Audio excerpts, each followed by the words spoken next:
नमस्कार, आप देख रहे हैं मनी सेंट्रल और मैं हूं आपके साथ विशाल शर्मा। 8वें वेतन आयोग को लेकर हर दिन कोई ना कोई रिपोर्ट सामने आ रही है। कभी फिटमेंट फैक्टर ज्यादा होने की खुशखबरी मिलती है तो कभी इसके जल्द लागू होने के बारे में बताया जाता है। हालांकि अभी जो हम खबर आपको बताने जा रहे हैं वो थोड़ा निराश करने वाली। लाखों मौजूदा कर्मचारियों हैं और पेंशन होल्डर ये सोच रहे हैं कि फिटमेंट फैक्टर उम्मीद से ज़्यादा बढ़ जाएगा, लेकिन सच्चाई ये है कि इन उम्मीदों को काबू में रखना पड़ सकता है। असल में ईटी की एक रिपोर्ट आई है, उसके अनुसार देश की अर्थव्यवस्था पर पड़ने वाले फिस्कल बर्डन को देखते हुए सरकार 8वें वेतन आयोग के फिटमेंट फैक्टर को 7वें वेतन आयोग के लेवल यानी 2.57 पर या इससे नीचे यानी 2.1 पर फिक्स कर सकती है। अब बड़ा सवाल ये है कि भारतीय प्रतिरक्षा मजदूर संघ यानी जिसको कि आप बीपीएमएस के नाम से जानते हैं, उसने 4 के मल्टीप्लायर की मांग की, जबकि national council JCM staff side और all India defence employees federation यानी एआईडीएफ ने 3.833 के फिटमेंट फैक्टर की मांग की। तो इन मांगों का क्या होगा? क्यों अचानक 2.10 फिटमेंट फैक्टर पर चर्चा तेज हो गई? पूरी खबर को आसान भाषा में समझने की कोशिश करेंगे। पूरी चर्चा में शामिल होने के लिए हमारे साथ मौजूद हैं हमारे सहयोगी प्रवीण शर्मा सर। सर, आपका मनी सेंटर में बहुत स्वागत है। थैंक यू विशाल। तो आज के शो में सबसे पहले फिटमेंट फैक्टर पर क्या है सरकार का गेम प्लान, कहीं 2.1 तक सिमट करना रह जाए ये बात, इस खबर को टिकूट करेंगे। इसके बाद एचडीएफसी बैंक के पूर्व चेयरमैन अतानु चक्रवर्ती वाले मामले पर बड़ा अपडेट आया है, इस मामले को भी आसान भाषा में समझने की कोशिश करेंगे। और अंतिम में मुकेश अंबानी के रिलायंस मुंबई की झुग्गी बस्ती यानी जुहू गली का रीडेवलपमेंट करने की प्लानिंग कर रही है, तो इस बात को भी प्रवीण सर से समझ लेंगे। तो चलिए बिना देर किए फटाफट करते हैं मनी सेंट्रल की शुरुआत। सर, 8वें वेतन आयोग पर लेटेस्ट अपडेट जो हम लोग चर्चा कर रहे थे कि जो ये वाला महीना था ये भी बैठक में ही चला गया, जो लखनऊ में बैठक हुई, उसके बाद 1 से 2 दिन में नए महीने की शुरुआत हो जाएगी, जुलाई का महीना आ जाएगा। जुलाई में कहा जा रहा है कि भुवनेश्वर में और कोलकाता में बैठक है। लेकिन इसके बाद सर क्या होने वाला है ये भी हम आपसे समझने की कोशिश करेंगे। लेकिन इसी बीच एक जो बड़ी खबर ये आ रही है थोड़ी निराशाजनक है। कहा जा रहा था कि जैसा कि मैंने आपको ओपनिंग में बताया सर, कहाँ 4 की बात हो रही थी, 4 से अधिक की बात हो रही थी। सबसे कम जब भी मेरी बात हुई शिव गोपाल मिश्रा साहब से जो एनसीजेसीएम के कन्वीनर हैं, वो कह रहे थे कि 3.86 के आसपास उतने तक तो बात बननी ही चाहिए। क्या बात आ रही सर कि 2.1 तक बात आती हुई दिख रही है? ये देखिए, जो एक स्टेटमेंट आया है एक रिपोर्ट में, जो मंजीत सिंह पटेल के हवाले से जो बात कही गई है कि साहब जो फिटमेंट फैक्टर है उसमें एक बड़ा कॉम्प्रोमाइज़ जो केंद्र सरकार के कर्मचारी हैं उनको देखने को मिल सकता है जी। अब जो डिमांड्स हैं, जो ऊंची ऊंची डिमांड्स रखी गई, और हम लोग भी इस बात को कई बार हम लोगों ने डिस्कस किया कि ये जिस तरह के आर्थिक हालात हैं, सरकार और जो 8वां वेतन आयोग है वो इस चीज़ को मद्देनज़र रख सकता है और यहाँ फिर फिटमेंट फैक्टर को कमतर रखा जा सकता है।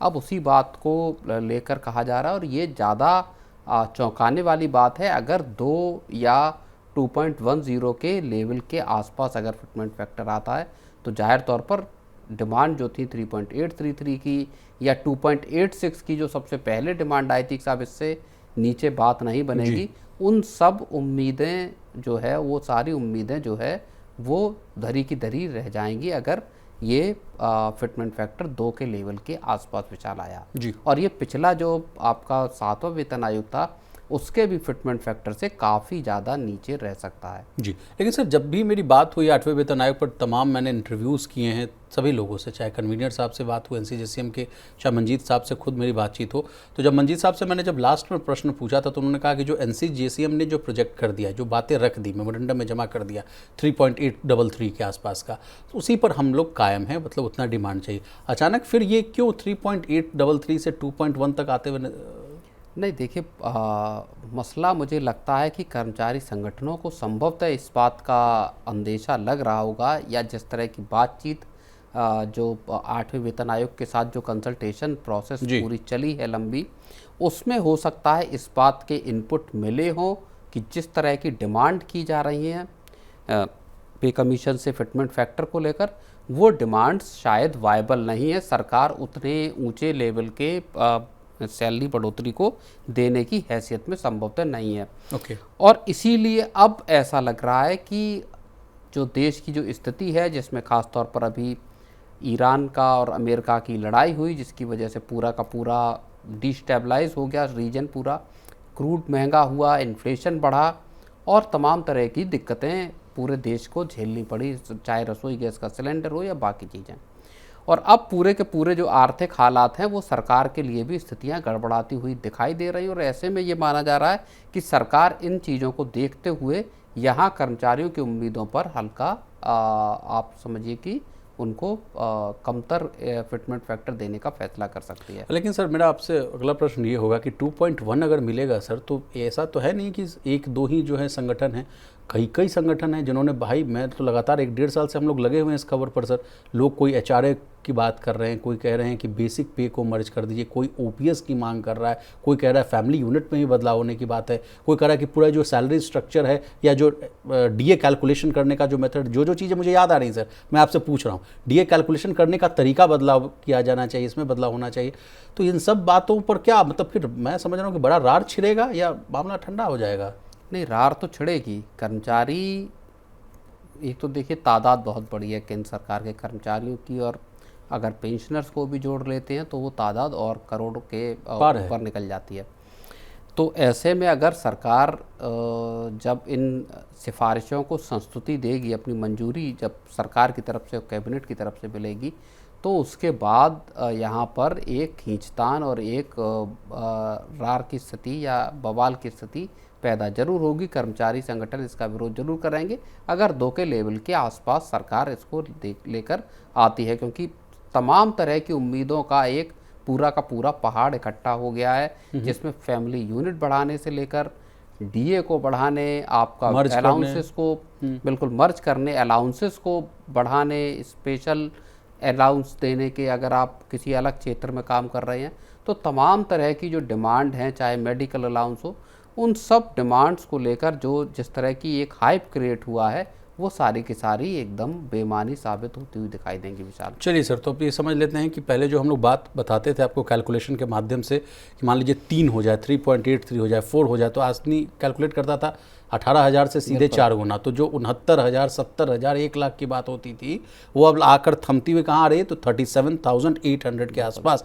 यानी 18,000 का अगर आपका बेसिक सैलरी जो मिनिमम है, उसको अगर 2.10 से अगर आप मल्टीप्लाई करेंगे तो 37-38,000 के आसपास आता हुआ दिख रहा है। बिल्कुल, 2 से अगर आप मल्टीप्लाई करेंगे तो 36,000 ही बैठेगा। एग्जैक्टली। तो सर कोई बढ़ोतरी एक तरह से समझिए कि है नहीं। और इसके अलावा आपसे अगला प्रश्न, इसके बावजूद भी डबल सैलरी हो रही है। अगर 2 का भी फिटमेंट फैक्टर सरकार दे रही है विशाल, तो आपकी मौजूदा लेवल से सैलरी डबल होने की सीधी स्थितियां पैदा यहाँ पर हो रही हैं। आपकी 18,000 अगर अभी है और सैलरी डबल 36,000 हो जाए तो, और उसके साथ फिर आपके जो अलाउंसेस हैं वो भी ऐड ऑन होंगे, तो मैं ये मानता हूँ कि किसी भी व्यक्ति के लिए अगर आप आज 1,000 रुपये कमा रहे हैं और एक दिन सडनली आपको अगले दिन से 2,000 रुपये मिलने लगें, तो ये एक बड़ा बदलाव है। सैलरी का डबल हो जाना, उसके साथ आपके एनुअल इंक्रीमेंट हैं, ऑलरेडी मौजूद हैं, तो ये मुझे लगता है कि हो सकता है सरकार इस चीज़ पर गंभीरता से विचार करे कि साहब 2 का या 2.10 का फिटमेंट फैक्टर दिया जाए, कर्मचारियों को समझाया जाए कि जिस तरह की स्थितियां हैं उसमें ये सरकार का बेस्ट जो है वो मैं कहूँगा कि फैसला हो सकता है। लेकिन सर जिस एरियर्स की हम लोग बात करते थे, एक पूरा शो हम लोगों ने डिज़ाइन किया था कि 1 करोड़ के आसपास का एरियर मिलेगा। आज की भी मैं जो अगर सुबह में खबर छान रहा था तो उसमें भी एक बात आ रही थी सामने कि 10 लाख के आसपास का एरियर मिलने की बात है। अब ये सारी बातों पर भी जो है पानी फिर गया? नहीं, बिल्कुल। अगर देखिए 3.83 या 4 का अगर फिटमेंट फैक्टर मिलता है तो उसके हिसाब से अगर आप एरियर को जो टॉप मोस्ट लेवल 18 हैं उनके हिसाब से देखेंगे तो अच्छा खासा एरियर मिलेगा। लेकिन अगर आप 2 के फिटमेंट फैक्टर पे जाएंगे तो जाहिर तौर पर सब्सटेंशियल जो है वो कटौती होगी। 3.833 का भी फिटमेंट फैक्टर अगर 2 के हिसाब से देखोगे तकरीबन डबल था 2 उसके मुकाबले, तो उसका आधा रह जाएगा। अगर आप वहाँ से कंपेयर करेंगे तो उसका ठीक आधा रह जाएगा। 4 गुना सैलरी की मांग या 3 गुना सैलरी की मांग सरकार संभवतः पूरी करने की स्थिति में खुद को नहीं पा रही है। चलिए, तमाम मेमोरेंडम को मैं जब देख रहा था सर, उनको डिकोड कर रहा था, तो एक चीज़ जो आ रही थी बड़ी प्रमुखता से, वो थी OPS की डिमांड। मुझे लगता है, अब बेहतर आप होंगे जो बताएंगे, जब फिटमेंट फैक्टर पर इतना बड़ा झटका लगेगा सरकारी कर्मचारियों को, तो व्हाट अबाउट OPS है? OPS तो मुझे नहीं लग रहा है कि फिर सरकार मानेगी। बिल्कुल, OPS को लेकर सरकार बार बार कह चुकी है कि पुरानी पेंशन व्यवस्था को सरकार नहीं लेकर आएगी, और इसमें मुझे लगता है इस फैसले में अभी सरकार कोई बदलाव करने वाली भी नहीं है। ओके, चलिए सर, एक लास्ट अपडेट आपसे ये भी ले लेते हैं, 8वें वेतन आयोग पर क्या है कोई ताज़ा अपडेट, ये भी बता दीजिए। क्या बैठक तो है जो अगले महीने प्रस्तावित है, लेकिन उसके बाद का क्या कैरी फॉरवर्ड क्या हो सकता है चीज़ें सब? अब देखिए, जो बैठकों का दौर अगर यहाँ से ख़त्म होता है, लखनऊ की बैठकें हो चुकी हैं और उसके बाद कोलकाता और भुवनेश्वर की बैठकों के बाद, तो जुलाई का महीना अगर बैठकों का कंक्लूजन का मंथ रहता है, तो उसके बाद का समय फिर 5 महीने, 6 महीने या 7 महीने आप ये मानकर चलिए कि फिर एक्सटेंसिव वर्क होगा आपका रिपोर्ट को तैयार करने का, जहां अलग अलग पहलुओं को, तमाम जो डिमांड्स हैं उनको फ़िल्टर किया जाएगा, मेमोरेंडम सारे देखे जाएंगे और उसके बाद एक ब्रॉड जो है, मुझे लगता है रिपोर्ट 8वां वेतन आयोग तैयार करेगा, जिसमें उन 18 सवालों का भी जिक्र होगा जो पब्लिक से और तमाम स्टेक होल्डर से जिनके जवाब मांगे गए थे विचार। जी सर, एक अंतिम सवाल मैं आपसे ये पूछना चाहूँगा कि जो बात सामने आ रही थी कि इतना पैसा देना पड़ेगा सरकार को, बड़ा बोझ लग रहा है, एरियर देना पड़ेगा अगर 4 का मल्टीप्लायर हो या बहुत, लेकिन अब तो सर बात आ जाएगी मान लीजिए 2 पर, तो सरकार के लिए भी बड़ा आसान हो जाएगा इन पैसों को देना। बिल्कुल, सरकार के लिए कम से कम बोझ जो वैसे अगर होता मान लीजिए 2.86 या उससे ऊपर के अगर फिटमेंट फैक्टर पर सरकार मानती, तब जो बर्डन पड़ता उसके मुकाबले बर्डन बहुत कम होगा। हालांकि बर्डन तब भी सरकार के ऊपर होगा, खजाने से एक मुश्त बड़ा पैसा सरकार के तब भी जाएगा। चलिए सर, आगे बढ़ते हैं। एचडीएफसी बैंक देश का सबसे भरोसेमंद प्राइवेट बैंक, लेकिन अब इसी बैंक के पूर्व चेयरमैन और बैंक प्रबंधन जो है आमने सामने। बैंक का दावा है कि जांच में जो है, जो पूरा जो अतानु चक्रवर्ती वाला जो मामला था, उस जांच में कुछ नहीं मिला, जबकि पूर्व चेयरमैन जो है अतानु चक्रवर्ती का कहना है कि उनके इस्तीफे का मतलब ही गलत समझ लिया गया। इतना ही नहीं, उन्होंने बाहरी जो है कानूनी जांच को जो है कहा कि बेकार की कवायद, इसको बता दिया, ये टर्म दिया है उन्होंने। आखिर इस पूरे विवाद की सच्चाई क्या है, दोनों पक्ष क्या कह रहे हैं और इससे एचडीएफसी बैंक की जो शाख है उस पर क्या असर पड़ेगा? इसके अलावा एचडीएफसी बैंक को लेकर 2-3 और खबरें हैं, तो प्रवीण सर से समझने की कोशिश करेंगे। सर, अतानु चक्रवर्ती वाले मामले को हम लोग बड़ा इंटेंसिवली कवर किए, 81 बॉन्ड्स, दुबई वाला मामला, मिस सेलिंग, और उन्होंने कहा कि मिस कंसाइंस और तमाम तरह की चीज़ें मुझसे बर्दाश्त नहीं हुआ, मैंने छोड़ दिया। इसके बाद जो है तरातर जो है बैंकर्स ऑफ बैंक, आरबीआई को भी इस पिक्चर में आना पड़ गया, उसने जो है तमाम तरह की बातें कही। इसमें क्या नया अपडेट आ गया सर? नहीं, देखिए, नया अपडेट यही आया है कि जो 2 लॉ फर्म अपॉइंट की थी एचडीएफसी बैंक ने, जो अतानु चक्रवर्ती का इस्तीफ़ा था, उसकी जो स्थितियाँ थीं और जो उन्होंने संकेत दिए थे, उसके आधार पर जो जांच हुई कि क्या वाकई कुछ बड़े कॉरपोरेट गवर्नेंस के लैप्सेस हैं, क्या कुछ गड़बड़ियाँ हुई, उन सब को एक तरह से उन सब की जांच करने के लिए 2 बैंकों को नियुक्त किया गया। और उन बैंकों की जो रिपोर्ट है उसमें साफ तौर पर यह कहा गया कि बैंक में कोई मेजर जो है वो गड़बड़ी यहाँ पर दिखाई नहीं देती, कोई बड़ा इश्यू बैंक के साथ नहीं है।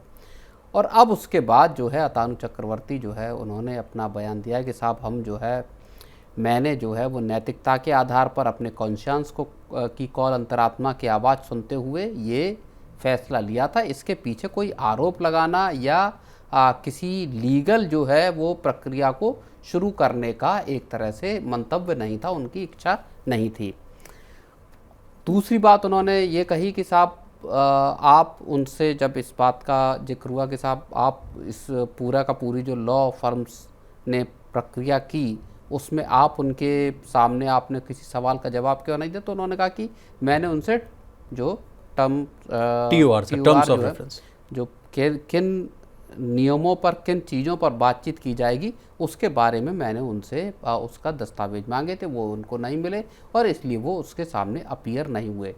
तो अब एक बड़ी चीज़ यहाँ पर ये आ रही है कि अब जो बैंक के एमडी और सीईओ के पद पर जो जगदीशन साहब हैं, उनका 3rd टर्म के लिए रीअपॉइंटमेंट है, उसका रास्ता यहाँ पर विशाल साफ होता हुआ दिख रहा है। लेकिन आरबीआई का यहाँ पर ग्रीन सिग्नल बेहद महत्वपूर्ण होगा कि उनको, जगदीशन साहब को, आरबीआई का जो रीअपॉइंटमेंट है उसकी आरबीआई की अगर अप्रूवल लगता है तभी उनका रीअपॉइंटमेंट हो पाएगा। चलिए सर, तो ये रही एचडीएफसी बैंक को लेकर तो जो खबर थी वो हम लोगों ने की, लेकिन कुछ दिन पहले ही जो बात आ रही थी कि उनको जो क्लीन चिट मिल गई थी, एचडीएफसी बैंक को माफ़ कीजिएगा, क्लीन चिट मिल गई थी, इस पर उनका जो है ये आया था जो की ठीक है। लेकिन सर आपसे एक और मामले पर हम आपसे जांच जो है ये समझना चाहेंगे कि एचडीएफसी बैंक को कहा जा रहा है, सर खबरें आ रही हैं कि 7 से 10 दिनों में जो है नया चेयरमैन जो है वो मिल सकता है। तो इस खबर को भी इस कहानी से जोड़ कर देखना चाहेंगे आपसे।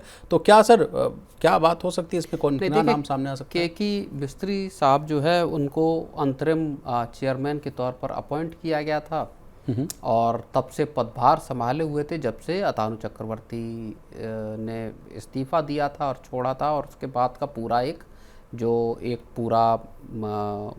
स्थितियां पैदा हुई जिस तरह की, जिसमें तमाम तरह की एक क्राइसिस जैसी सिचुएशन पैदा हुई। अब एमडी सीईओ के साथ ही नए चेयरमैन की अपॉइंटमेंट का भी रास्ता साफ होगा। किन नए चेहरों को पर एचडीएफसी बैंक काम करेगा, किन को नियुक्त किया जा सकता है? रिपोर्ट्स आ रही है सर कि बैंक फिलहाल जो है 5 जो है संभावित उम्मीदवारों पर जो है विचार कर रहा है।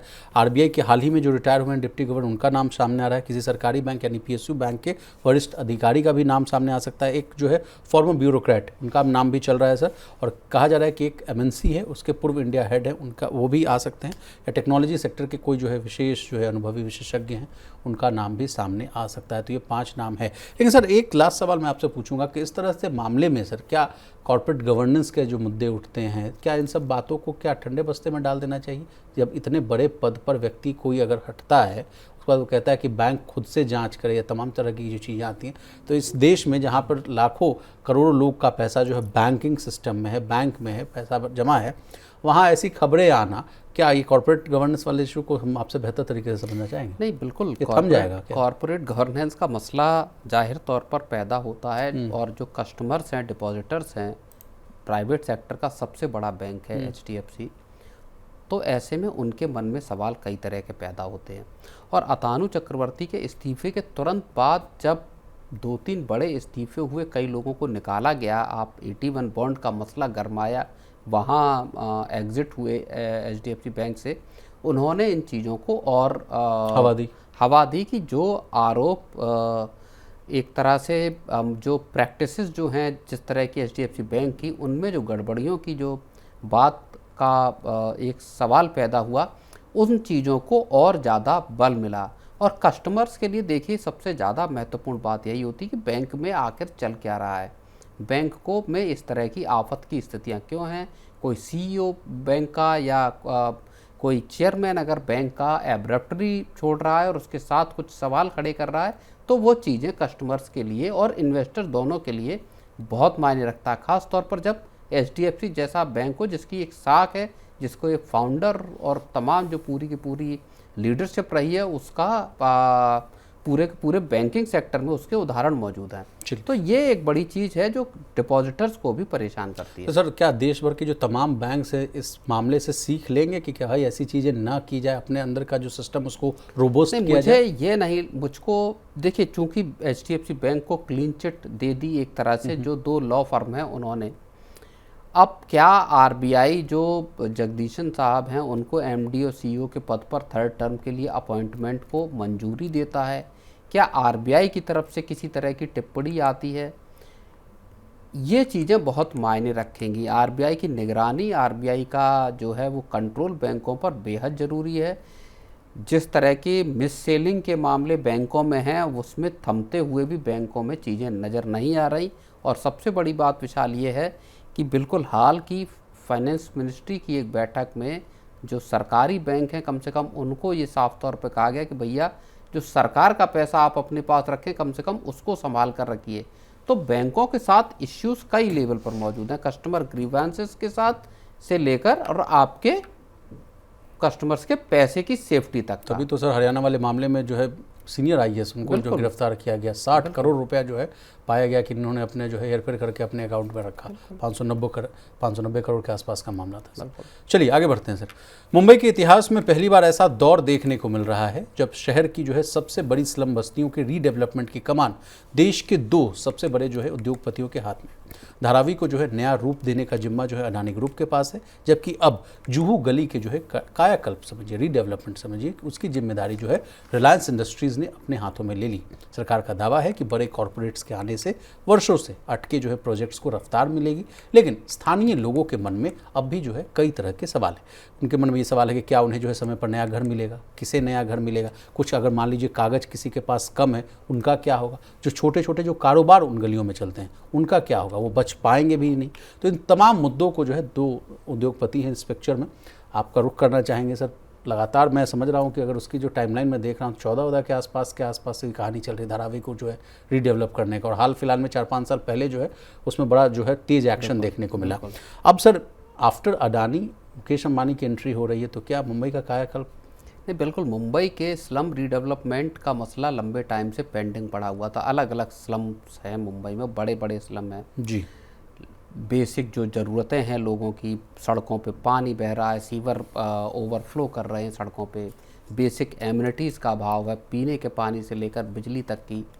तो रहने की जो मूलभूत सुविधाएं हैं दरअसल उससे तमाम, और देखिए जो जुहू गली का जो एरिया है स्लम का, ये 28,000 परिवार यहाँ पर विशाल रहते हैं। 28,000 घर जो है वो अडानी जो माफ़ कीजिएगा अंबानी की अगुवाई वाला जो कंसोर्शियम है जिसको ये प्रोजेक्ट मिला है जी, वो उनको बना कर देगा। 101 एकड़ में फैला हुआ है। 101 एकड़ ज़मीन में फैला हुआ है। 180 करोड़ रुपए पेंडिंग जो रेंट है वो देंगे, और उसके बाद 750 करोड़ का 2 साल का एडवांस रेंट दिया जाएगा इन परिवारों को रहने के लिए, जब तक वो पूरा का पूरा रीडेवलपमेंट नहीं होता। तो मुंबई के, जैसा आप कह रहे हैं कि कायाकल्प की तैयारी बड़े लेवल पर चल रही है। और बड़ी एक बात और है कि इस बिजनेस में या इस पूरे के पूरे जो स्लम रीडेवलपमेंट का पूरा काम है, इसमें अदानी ग्रुप ने पहले धारावी का एक बड़ा जो प्रोजेक्ट था उठाया, जिसमें कई तरह के विवाद भी आए। लगभग 20,000 करोड़ रुपए का रीडेवलपमेंट का काम अदानी ने उठाया, और अब पहली बार संभवतः ऐसा लग रहा है कि अंबानी ग्रुप भी जो है या रिलायंस जो है वो सीधे तौर पर इस तरह के स्लम रीडेवलपमेंट में विशाल एंट्री कर रहा है। आपने ठीक कहा सर। रिलायंस जो है 4IR रियलिटी ने जो है ये पूरा जो है प्रोजेक्ट की बोली जो है जीती है, जो आप बता ही रहे थे कि रिलायंस इंडस्ट्रीज़ का हिस्सा है, और इस बोली में जो है पीछे जो पिछड़ गए हैं वो है GSW ग्रुप, शाहपुर जी पालुंजी ग्रुप। लेकिन एक सवाल सर, ये सब तो खबर हो गई, प्लेन खबर, आपसे समझना चाहेंगे, आपने एक कहानी मुझे अभी तुरंत याद आ गई, सहारा वाले मामले में भी आपने समझा था, वाई दीज बिग जो है इंडस्ट्रियलिस्ट जो हैं ये अब कूद रहे रियलिटी सेक्टर में। आपने कहा कि सहारा की भी जो बहुत जो है डिस्टर्ब प्रॉपर्टीज़ है सब जगह की, उनको जो है एक बल्क डील करने की कोशिश की जा रही है अडानी की तरफ।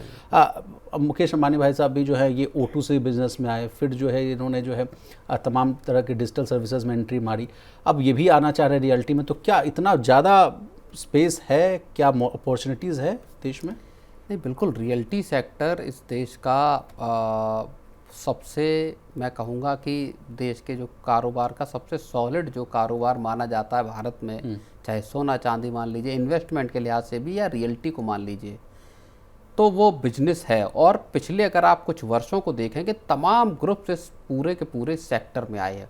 ये सेक्टर बहुत बड़े लेवल पर, अगर आप मेट्रोस की बात करेंगे तो एक ऑर्गेनाइज्ड प्लेयर जो हैं वो इस सेक्टर में ज़्यादा तेज़ी से पैर पसारते हुए दिखाई देंगे।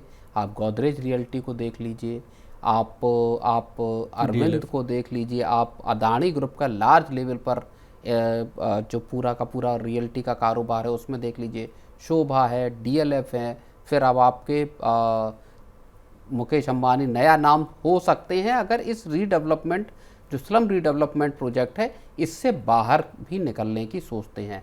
बड़ा धंधा है, बड़ा कारोबार है, देश के लोगों की कमाई जिस हिसाब से बढ़ी है, लोगों को ज़्यादा बेहतर ऑर्गेनाइज्ड तरह के घर या फ्लैट्स की जो है वो देश का बाजार बढ़ रहा है। तो यहाँ पर हर कोई जिसके पास भी पैसा है, हर बिजनेसमैन इस धंधे में विशाल उतरना चाहता है। लेकिन सर कुछ जो सवाल हैं उनका भी जवाब हम आपसे लेने की कोशिश करेंगे। जैसे कुछ लोग से जब वहाँ बात हुई इस रिपोर्ट के आधार पर, तो उन्होंने कहा कि भाई मैं कहाँ नया घर मिलेगा, किसे नया घर मिलेगा, जिनके कागज़ पूरे नहीं उनका क्या होगा, निर्माण जो है कंस्ट्रक्शन होता रहेगा उस दौरान हम कहाँ रहेंगे, अगर हम शिफ्ट होंगे तो उससे जो मुझे लॉस होगा, मान लीजिए हम कुछ यहाँ व्यवसाय कर रहे हैं तो उसका भरपाई कौन करेगा। तो ये सब तमाम सवालों का जवाब क्या होगा सर? नहीं, देखिए, एक जो स्लम रीडेवलपमेंट अथॉरिटी है उसके जरिए ये सारे के सारे रीडेवलपमेंट किए जा रहे हैं, चाहे धारावी का हो, तमाम पूरी की पूरी प्रक्रिया है, उसमें जाहिर तौर पर जो नागरिक हैं जो अभी पहले से रह रहे हैं, उनके सवाल निश्चित तौर पर और आशंकाएं हैं। धारावी में भी हमने देखा कई PILs और कई कोर्ट में चीज़ें गई, उसके बाद भी उस प्रोजेक्ट को करने की इजाज़त दी गई। तो ऐसा कोई भी प्रोजेक्ट शुरू होता है तो जो रहने वाले लोग हैं उनके मन में सवाल उठते हैं कि साहब कितने स्क्वायर फीट का आप घर देंगे, अभी मैं इतने एरिया में रह रहा हूँ। लेकिन वो एक ऑर्गेनाइज तरीके से मुंबई में या किसी भी दूसरे शहर में बनाने का काम बेहद ज़रूरी भी है, ताकि जो पूरे के पूरे इलाके, और इसके साथ ही 3 और प्रोजेक्ट्स को भी लेकर आया जा रहा है विशाल मुंबई में ही। एक एंटो फिल्म में है जहाँ 450 एकड़ की ज़मीन है, उस पर स्लम है जहाँ 65,000 जो निवासी रह रहे हैं, परिवार रह रहे हैं, उनको रीडेवलपमेंट का प्रोजेक्ट भी आने वाला है। तो 28,000 यहाँ है, वहाँ 65,000 है। बिल्कुल।